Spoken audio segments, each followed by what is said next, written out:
સીતારામ, તમે આ જે સ્ક્રીન ઉપર ફોટો જોઈ રહ્યા છો એ ફોટો છે શરૂઆત.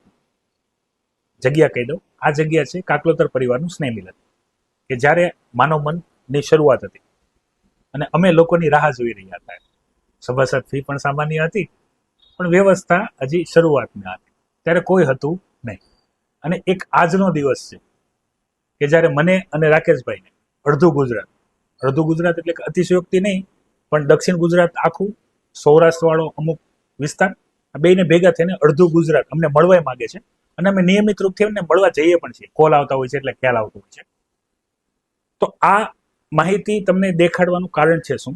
આ માહિતી દેખાડવાનું કારણ બે છે. પેલું કારણ, તમે જ્યારે પણ શરૂઆત કરો ને ત્યારે શરૂઆત હંમેશા નાની હોય.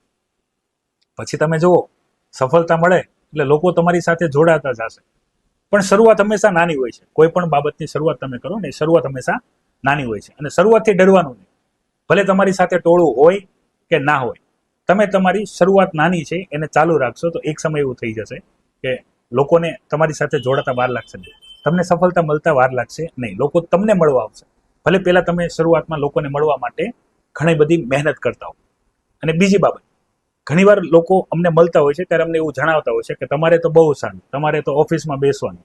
પણ એને ખબર નથી હોતી કે એ ઓફિસમાં બેસવા માટે અને અહીંયા સુધી પહોંચવા માટે આપણે કેટલી રાતો જાગ્યા હોય છે. રેલવે સ્ટેશન, બસ સ્ટેશને સૂતેલા છે, વડાપાઉં ખાઈને દિવસો કાઢેલા છે. કોઈ વખત એવું પણ હોય કે પાણી પીને પણ કામ ચલાવવું પડે અને 36 કલાક, 48 કલાક કામ કરવું પડે, પણ એ કોઈ જોતું હોતું નથી. તો આ કહેવાનું એક જ તાત્પર્ય છે કે તમે કોઈ પણ શરૂઆત કરી રહ્યા છો, ધંધાની હોય, ભણવાની હોય, નોકરી મેળવવાની હોય, વ્યવસાયની હોય, કોઈ પણ બાબત, તો શરૂઆત હંમેશા નાની હોય.